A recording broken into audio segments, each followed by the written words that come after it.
Hey there, Mr. Redder here. Welcome back to another episode of Reddit Podcast Stories, where today, Karen's cheating gets exposed, now she's blaming me. I, 34 female, have been married to my husband, who's 35, for almost a year now, and we dated for 3 years before that.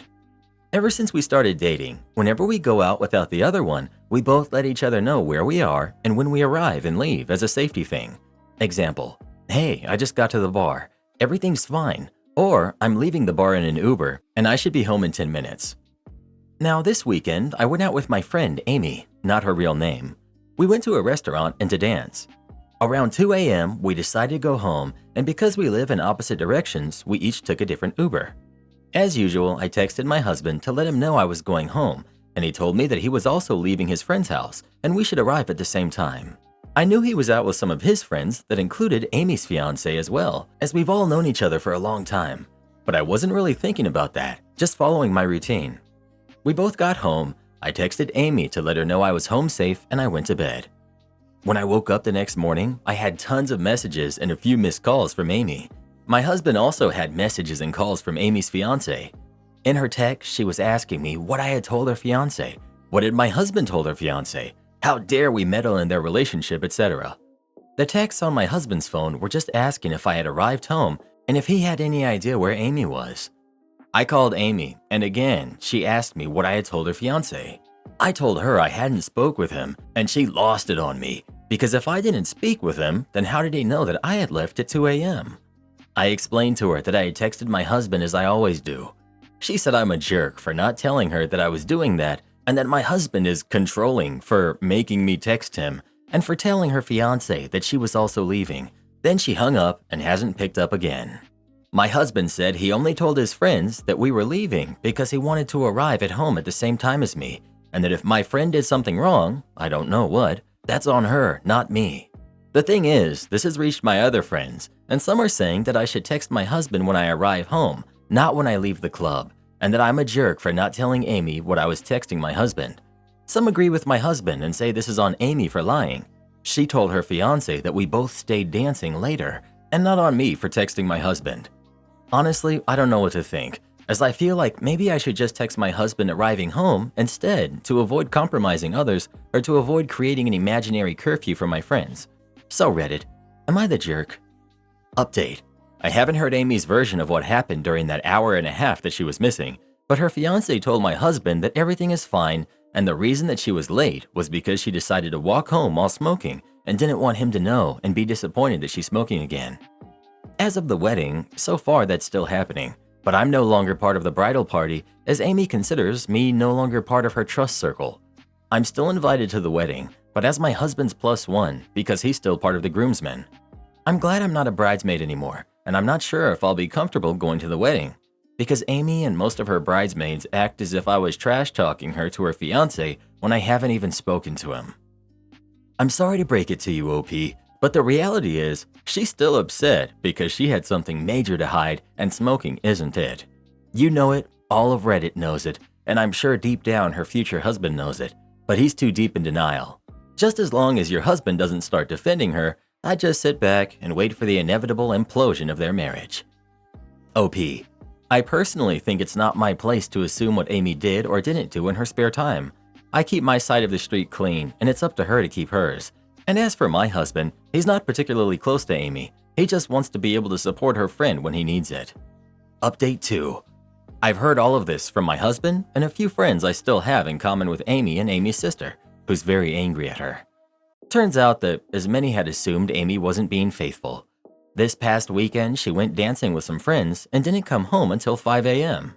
Of course, she told her ex-fiancé that she had been out with her friends all the time, and that's why she didn't answer her phone. Only for him to tell her that because she wasn't home and wasn't picking up the phone, around 2:30 a.m., he called one of her friends to ask to speak to her. And lo and behold, the friend had no idea where Amy was, because they had gone dancing all right, but Amy canceled on them and didn't go. So she insisted that she was dancing with her sister and her sister's friends, but instead she was doing something else.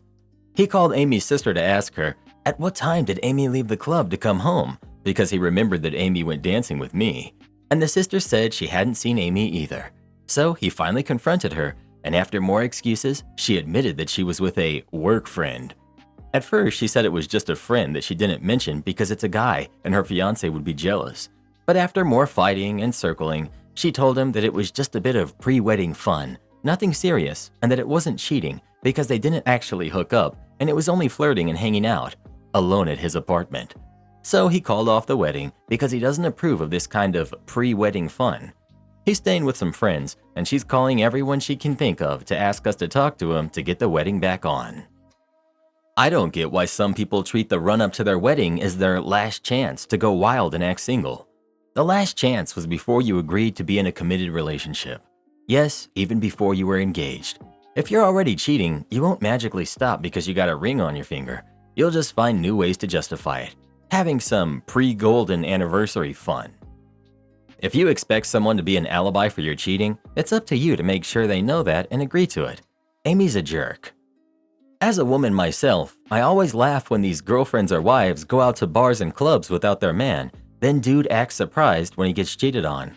Your girl is not going there to just hang out with her friends. She's looking for something on the side, and everyone knows that, they just don't like to admit it.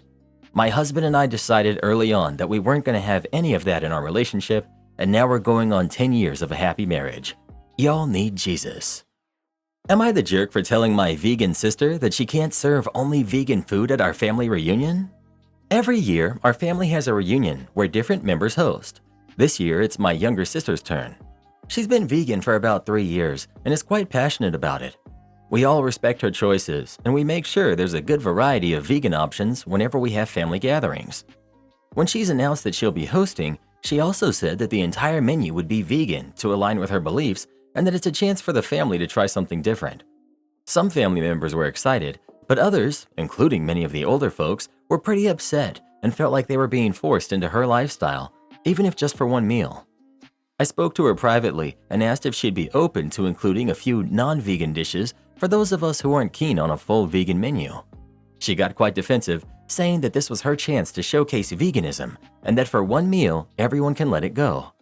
I respect her beliefs, but I also think that forcing an entire family to adopt her choices, even if just for one meal, isn't fair. She's now upset with me for not being supportive and says I'm not respecting her choices. Am I the jerk? Update. I thought I'd answer a couple of questions. 1. There is no set rotation. The hosting goes to whoever wants to host or hasn't hosted before. In this case, she wanted to host. We have managed to come to a compromise where people can bring their own food as long as it doesn't contain meat, which I think is fair. And just for some more context, she works at a well-known UK fast food place, so she has no issues handling or preparing or serving meat, although I get that this can be different at home. You're the jerk. I get it's not what you usually look forward to or are used to with meals, but it's one meal.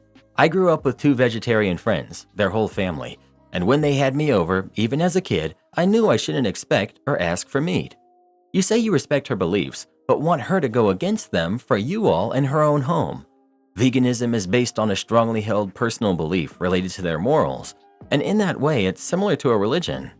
There's still tons of variety and delicious options with vegan food. So much. Be more open-minded to something different for one meal. If you really expect to just completely hate any meal with no animal products, smash a burger beforehand and politely pick at whatever looks best when you're there. I get you, but she's accommodated at everyone else's house. She has no interest in reciprocating that courtesy. She too can smash a vegan meal beforehand and just pick at whatever looks okay for her when she's visiting. No? It goes both ways. Also, she's not being a great host in that you want your guests to be comfortable. All the rules that would apply to her being taken care of at other people's houses apply to her hosting as well. Finally, she's using the meal to showcase veganism. So it's part reunion party, part evangelizing. Neat. Everyone sucks here. They should all be more flexible. You're the jerk. It's one meal, and she'll be serving food that everyone can eat, and it's perfectly possible for her to be an amazing host without catering to people's preference for meat dishes. If a friend whose religion forbids pork invites me to their place for breakfast, the fact there's no bacon with my pancakes isn't forcing their beliefs on me. But if I ask them to provide bacon because it's my preference, I'd for sure be disrespecting their beliefs. I agree. She hosts, she cooks, so she decides the menu. Others don't get a say in the menu unless it's a food allergy or intolerance, but individual and personal preferences don't really matter. At least not when there are several guests invited and not just one or two guests she hosts. You're the jerk. I've been a vegan for over 20 years. I wouldn't attempt to cook meat for someone. I wouldn't even know where to start. I'd order food with meat in it, or I would be fine with someone bringing a meat dish they prepared. Everyone has different comfort levels with meat and with vegan food. Not the jerk. Leave it to Reddit to crucify the guy who just doesn't want to eat vegan. Here's your problem, bud. You're trying to reason with a vegan. That's pretty much impossible to do. They don't get the vital nutrients their bodies need, so their brains don't work properly. Can't wait till this vegan fad goes away. It's nothing but overly privileged folks who don't have enough actual problems to complain about, so they just find more. I'd get together with the rest of your family and decide on someone else who doesn't insist on eating nothing but salad to host your dinner. Well, who do you think is the jerk? OP or his sister? Please let us know. I feel like Reddit either sides with the vegan or against the vegan, depending on whether or not OP is the vegan. Am I the jerk for misleading my cousin and destroying his marriage? There's some really weird drama in my family, and I feel like I'm going insane. So here's the background. My family is a little unusual.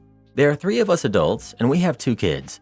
We have me, my wife, and another woman best described as my wife's platonic life partner, and also my very dear friend. I'll call her Sally.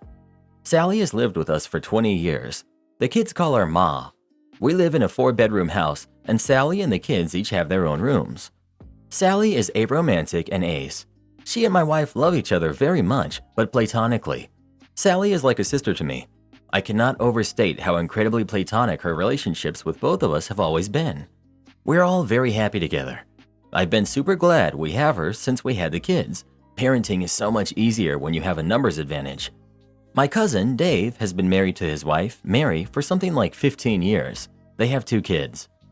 Dave talked Mary into opening the relationship about a year ago, and now they're getting divorced because he's struggling to find anyone willing to date him. Mary isn't, and he's incredibly upset about it, and it's destroying their relationship. And by it's, I kinda mean he's. He's jealous and resentful and making that her problem. And also now my problem, because he says it's my fault. According to him, he thought it would totally work great because my family makes open relationships look easy. What? Setting aside that Sally's relationships with both my wife and me are platonic, there's no open relationship in our household. Sally and I each get a weekly date night with my wife. I take the kids on her night, she takes them on mine. I did say parenting is easier with a numbers advantage. I think my wife and I have significantly more quality time together than we would if it was just the 2 of us. When the kids can't sleep, they go to Sally, so my wife and I are never disturbed after we go to bed. Sometimes Sally and I go to games together, and my wife takes the kids then because she's not into sports. No one in our house is dating anyone from outside of it. These are committed relationships that are, to all intents and purposes, exclusive. None of us have ever mentioned seeing anyone else.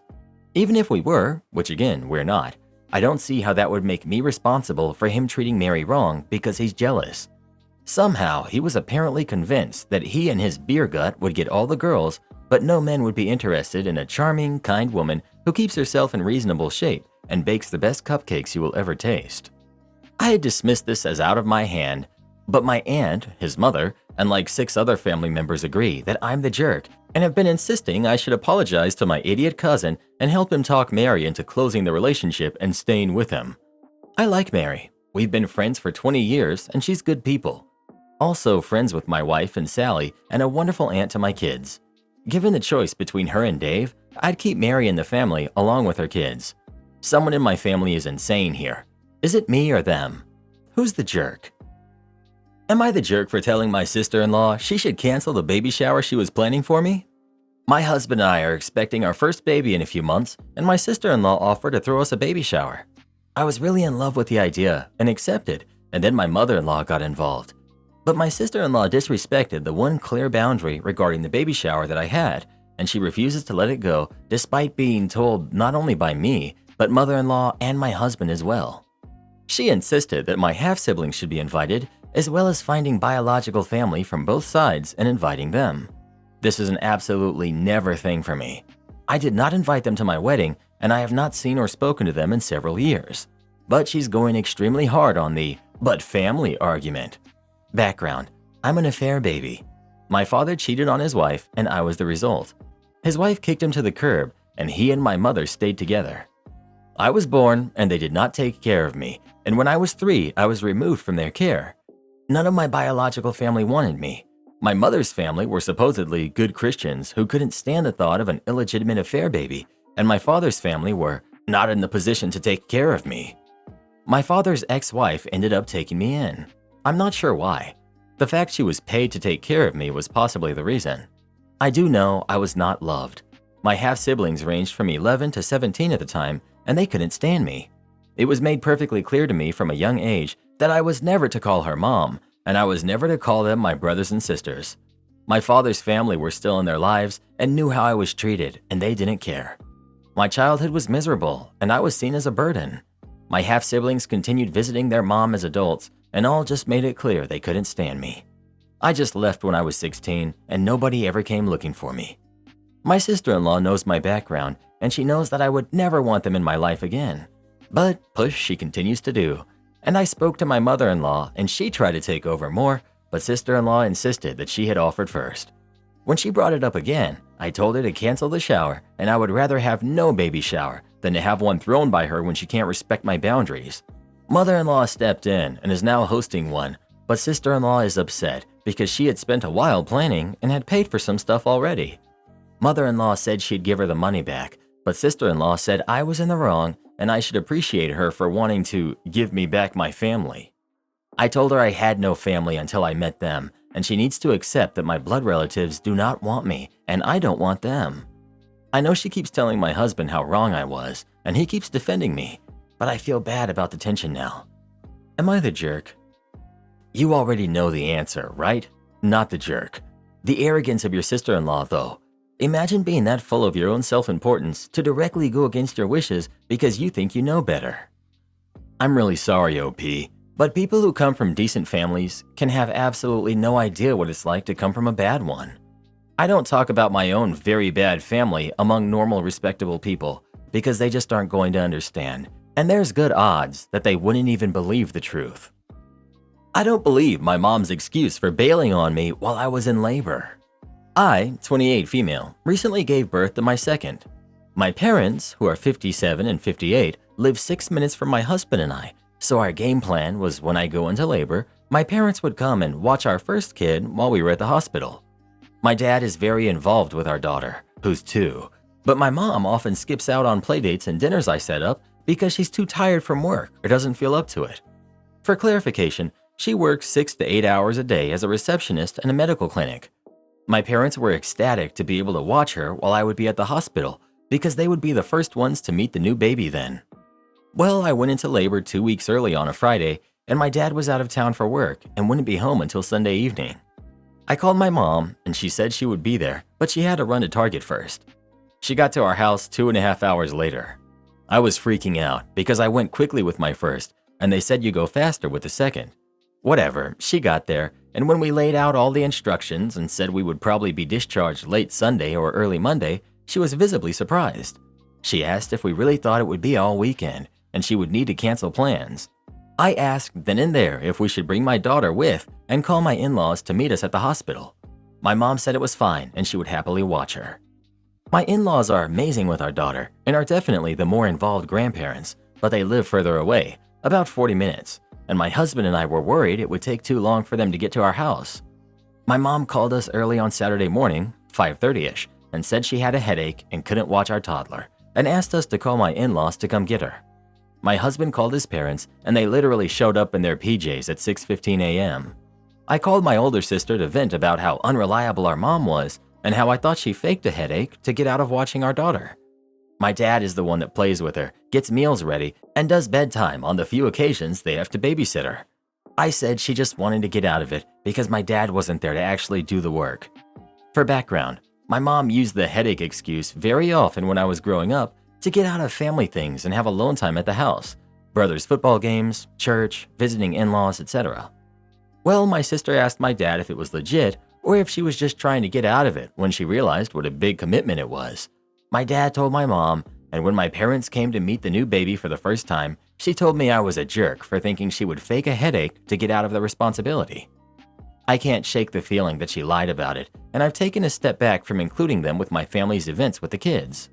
I don't know if this is the right move or if this is me being petty. I'm tired of being the one to initiate all contact and visits with my mom and my kids when she doesn't make an effort to have a relationship with them on her own. Is it fair of me to pull back and stop being the one to initiate her seeing my kids?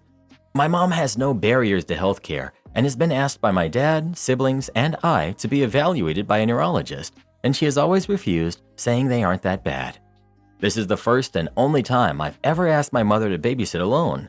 In the 2 years of my daughter collective, they have babysat maybe 5 to 6 times for 2 to 3 hours. This is not a regular request, and they are not common caretakers for my daughter by any means. My mom has been a flake my entire life. This is more of a recent thing in the last few years. She was a good mom growing up and is now pretty indifferent. I can call her and she won't call me back. Same with text, so our relationship as mother and daughter is pretty low communication, and I've accepted that. However, she makes a lot of comments about how she doesn't get to see the kids, or gets upset when my daughter won't give her a hug when she asks. My husband and I have repeatedly told her that my daughter doesn't have to show her affection if she doesn't want to, and my mom will continuously ask for a hug. I should have called my in-laws from the beginning when I knew my dad wouldn't be available, but I honestly had hoped she would step up given the situation. And y'all, I don't even know how to address the Target thing. I have no idea why that was necessary or why it took as long as it did. Whether the headache was real or not almost doesn't matter. I can't believe she kept you waiting for hours so she could go to Target. That's a bizarre choice and demonstrates that she doesn't care. Parking in front of my house? I have a house with dedicated street parking spots in front of it. I also have a 2-car garage, so I usually park in the garage. I have a new neighbor who lives on the side street with no street parking that has 6 cars.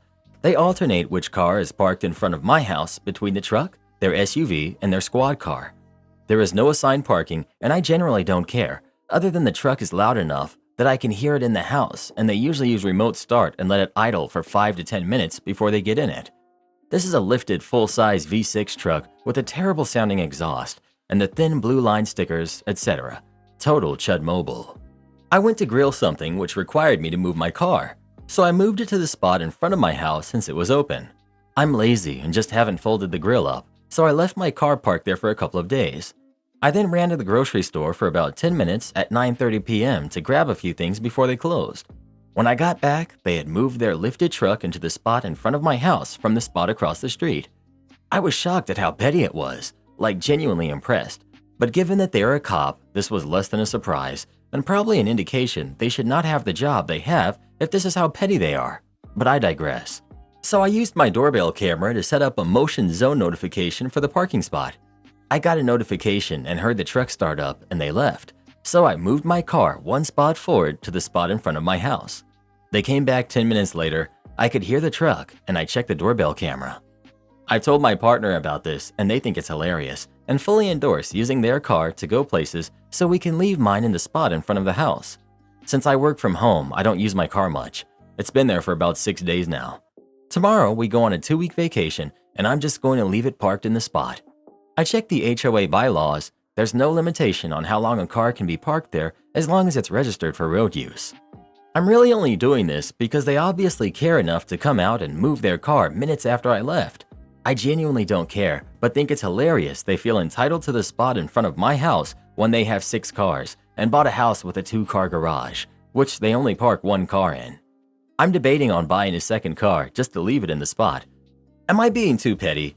Is it just a jerk move to leave it there while I'm on vacation? I was thinking about it, but my partner suggested I leave it there while we're on vacation. One of the many reasons we're together, I guess. Okay, but you don't own the street. OP. True, but neither does he, so I'll continue to do as I please within the boundaries of the law. You lost me on your first sentence. Your house has dedicated street parking spots in front of it? Do you mean public parking for anyone who has a car? How do you claim ownership of those spots? Or are they on your property? Maybe I'm missing something here. OP. Yes, they're dedicated, painted parking spots on the street, not assigned parking, and not just parking on the side of the street impeding the flow of traffic. I'm not claiming ownership over the spot. It happens to be directly in front of my house. I parked there for a couple of days. When I left the space for 10 minutes, my neighbor moved their car back, which indicated they were watching, waiting for the spot. So I waited for them to move and have parked there and will park there for roughly a month. Since I'm anyone who has a car, I'm allowed to be petty and park there too. This is called petty revenge. I thought this was petty and appropriate. Am I the jerk for expecting my son to share his room? Background. My 40 female, husband 40 male, and I bought a 3-bedroom house a few years ago, shortly before lockdown. We, of course, took the master bedroom, and the other 2 bedrooms went to our kids, who were then 12 and 10. We put a very nice double bed in the larger room and a single bed in the smaller room, and told them both that they could choose their rooms, but whoever ended up in the larger room may be asked to share or relocate for visiting family members, while whoever ended up in the smaller room would have it to themselves always. We almost never have family over. Hubby and I are both only kids, and our parents are in other provinces. So we were surprised when our older daughter chose the smaller room and our younger son chose the larger room. But okay, they worked it out between themselves. Both seemed happy with the choice, so okay. And it has remained that way for a couple of years.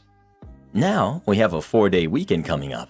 My kids are now 15 and 12, and my mother decided to come down to visit. Of course, we told her okay, my husband and I, as we hadn't seen each other in a while, and I told our son, with the larger room and bed, that Grandma would be here for a few days and would be using his bed. Well, my son threw a fit. He didn't want to share a room with Grandma, not even on an air mattress, not even for 3 nights. She smells funny. So we reminded him of the original deal and offered to put the air mattress in the living room, but that wasn't enough. He'd have no privacy there. His sister offered to let him put the air mattress in her room, which she wasn't required to do, and that wasn't okay either. My husband and I offered to let him put the air mattress in our room, and he said no to that, because sharing a room with your parents, ugh. God bless the privilege, but whatever. Finally, I put my foot down and said, the condition of you having the bigger room was that you'd give it up for visiting family members. So one way or another, you're sleeping on an air mattress for 3 nights.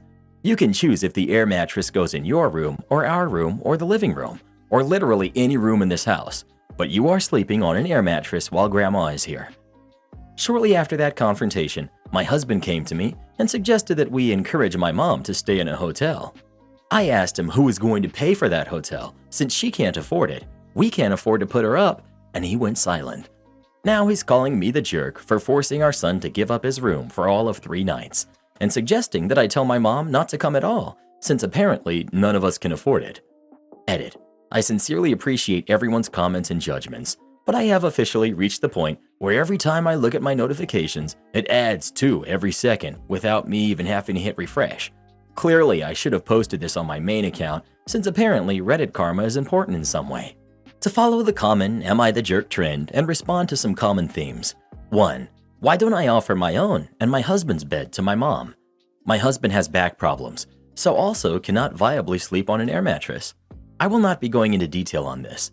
I also assume that it will be incredibly obvious to everyone why it is not viable for my husband and my mother to sleep in one together, while I sleep on an air mattress.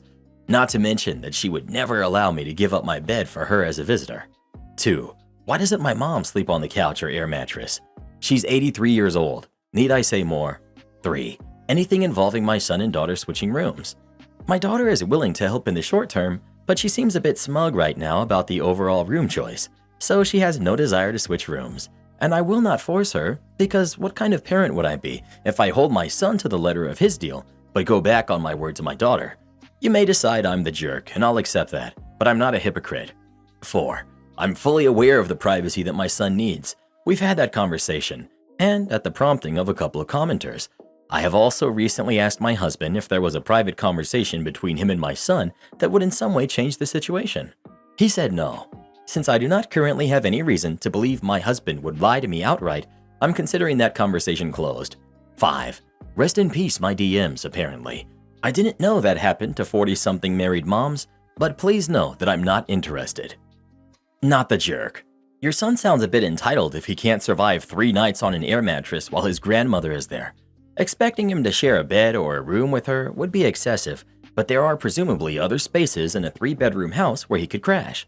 Edit. To all the people saying you're the jerk because a 12-year-old needs privacy, safe space, etc., I can't help but think how entitled a society we've become. In the past decades, 2 to 3 kids would share a room through their entire child and teenage years. And even today, there are tons of kids living in miserable conditions in slums, refugee camps, and other similar situations. And OP is being called a jerk for telling her son that he has to vacate his room for 3 nights while his 60 or 70-something-year-old grandma visits so that she doesn't have to sleep on an air mattress or stay in a hotel? Just wow. I second this. People are also forgetting that this was a pre-made arrangement.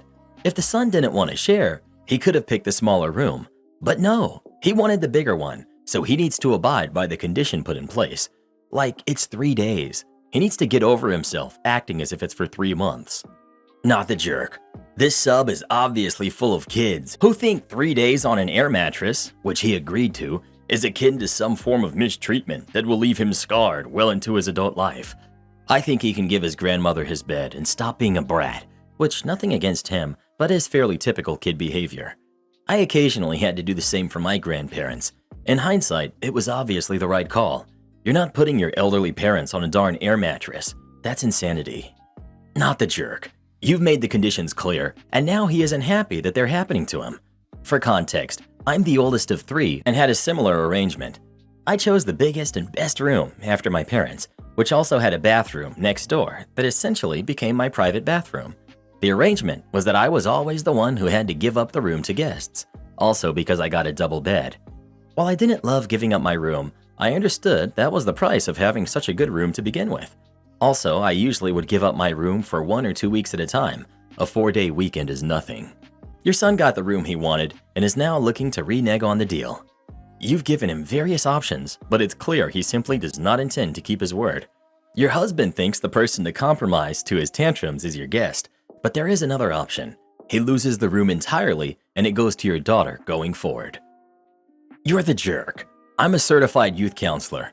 I work with kids and parents on a day-to-day basis. If there's one thing that kids absolutely need, it's a safe space where they can have privacy.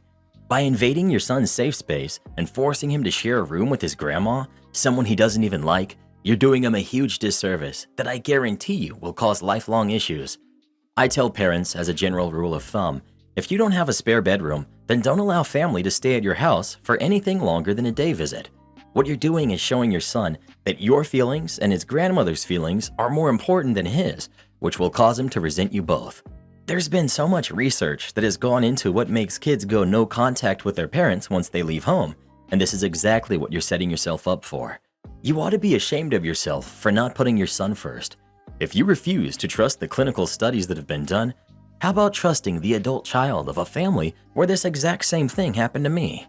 My grandpa Ed would stay over all the time, and I was forced to share my room with him. I hated the way he always smelled like cheese. And the sound of when he spoke. He sounded so old. I cringe now just thinking about it. He never stopped talking and always had boring black and white shows on my TV. I got so fed up with him that one night I made sure that this would never be a problem again. Nobody ever found out what I did, and I never regretted it. My dad fell into a deep depression and started drinking because his father was pretty much his best friend. But that's what happens when you cross the wrong person. Don't be surprised if you end up in the exact same situation.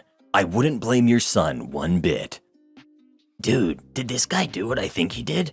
Yowza canalza. Well, who do you think is the jerk? OP or their son? Please let us know. I think that last commenter was the jerk. They should be locked up. Don't want to pay me for my work? All right, I'll undo it. I'm naming the company name because I've had many issues with them, and everyone should be warned. So, have to say this first. Beware of working for the delivery service Shipped. Today, I picked up an order for delivery. It had gone promo, money added on Shipped. It was for delivery in a town that is 15 minutes from the store of purchase. Alright, not too bad for $16, especially since I live within 10 minutes of the town I was delivering to. I take it. I go to the store, receive the groceries, and I'm on my merry way. I send a text to the customer that I'm on my way and will reach them before this time. No response, so I give a quick call. It does a weird thing and ends. Doesn't even go to voicemail. Huh, whatever. I sent them a text. Get to the house, knock, no answer. Leave the bag outside the door and I walk away. Make it to my car, start the car. The woman pokes her head out on the porch door as I'm about to leave. You were very lovely, woman on the porch. Thank you for your kindness. Waves me down, looking highly confused. So I, unfortunately, stop the car and get out. The woman asks what this is. "Why, your order, ma'am," I say, looking all happy. "I didn't order anything," she says. "Oh, no. Did anyone else in the house?" "Nope." "Oh, no. So there's a wrong address on the delivery. I've never dealt with this before, and I have to leave to catch a movie with friends in 30 minutes. Cue me going door to door at each house on that small street while reaching out to Shipt support, and while trying to call the customer again. Does the same weird thing with the phone. I give up on that. I proceed to knock on doors. Nope. Nobody's. All right. Shipt's suggestion? Just drive back and return it. No, Shipt. I'm a delivery contractor. I'm not a volunteer, nor am I a charity. I'm hired by you to fulfill deliveries. As far as I'm concerned, I've delivered to the address on file. I'm not reaching into my bank account to correct someone else's mistake. For the total extra 30-minute round trip, I'll need $10 on top of the initial pay. Thanks, gas, for being so expensive. No, they say. We'll give you $8.10. No, I say. I have plans now in 10 minutes that I will have to miss. $8.10 will not cover the gas and wear and tear for the extra 30 minutes. I will need no less than $10, or I will leave them on the curb of the noted delivery address. We'll give you $5 and can't do any more than that, they say. Wait, I say. $5 on top of the additional $8.10 to make it $13.10 on top of what I'm being paid, or just $5? I want everything in writing specifically because I knew Shipt was going to do exactly what they did next. Oh yes, $13.10, but we can't do any more, they say. Fine, I'm returning it to the store now, I say. Go to the store, do the whole return process, get in contact with Shipt as they directed me to with the requested information. Get a message on my phone from Shipt to the effect of, your order has been canceled and $20.80 issued to your account. What? I contact Shipt, say I'm confused, say it looks as though they were only giving me $5 on top of the original order payment when they said I would be compensated with $13.10. I was told, oh, we won't give you any more than $5. But you already said, is there someone else I can speak to? Nope, $5. Take it or leave it. All right, fine. Don't want to pay me the agreed upon wage? That's a breach of contract, meaning you never actually paid me for this return. So what did I do? I marched right back into the store. Asked the worker who had taken the return that she had just gotten done with. I snatched the bag up, strode up to the manager, informed them of what happened, and told them since I wasn't being paid to return the groceries, I would be taking them back to the last place I was contracted and paid to deliver them. I told him if he wanted to be recompensated for the groceries, he could charge Shipt, as they were not willing to pay to have them returned. Messaged Shipt from my car, informing them of this, and gave them 30 minutes. Yep, my plans were now ruined. It's now 2 hours later. To rescind their rescission and pay me what they actually agreed to and owed me. Had to reach out 2 separate times because the first girl, despite my being very polite, would not go to anyone else, such as management, to ask for an exception to this policy, considering they had literally told me they would pay me more. Actually had the gall to ask if I had taken items I had returned, and all I had to say in response was, "Did you pay me to return them?" Second girl was much more helpful. Reached out to her team to see if anything could be done. Shipt still wouldn't be swayed, but I thanked her profusely for at least trying. So in the end, they said they wouldn't do any more than $5. I told them, all right, I reject that offer. Just pay me the original delivery because $5.80 is where they'll be. You can pay another Shipt shopper $15 to come get them. Drove back. It was on my way home. Dropped them off and left. I'm not a charity. I don't work for free, and I certainly don't pay to work. I'm going to be messaging ShopRite Corporate directly along with New Jersey Labor Board because this is not the first issue with wages I've had with Shipt. And honestly, ShopRite should seek compensation from them. Have fun paying for the more than $13.10 of groceries that are now rotting on the curb, Shipt. Side note, to anyone who may say you're being entitled, no, I'm not. It's not entitled to expect an agreed upon wage. It's extortion to expect me to work for less than agreed. Imagine you accepted an order from a delivery service, fulfilled that obligation, and suddenly they decided to pay you less than half for that completed order. Or you're working at a job and they suddenly cut your pay without any notice or agreement upon your part. As I explained to them, I never would have returned the groceries for $5 because it wasn't my mistake. Would have returned them no problem if it had been, and I would be paying to return them. Plus the missed plans, plus the lost time. So no, I am in no way in the wrong, and I don't care what anyone who thinks otherwise has to say. Do this next. Tap here on your screen to come see our new podcast playlist, where you'll find thousands of hours of the best stories you've ever heard. Or tap the one on the right. That episode is specifically just for you, based on other videos you've enjoyed the most.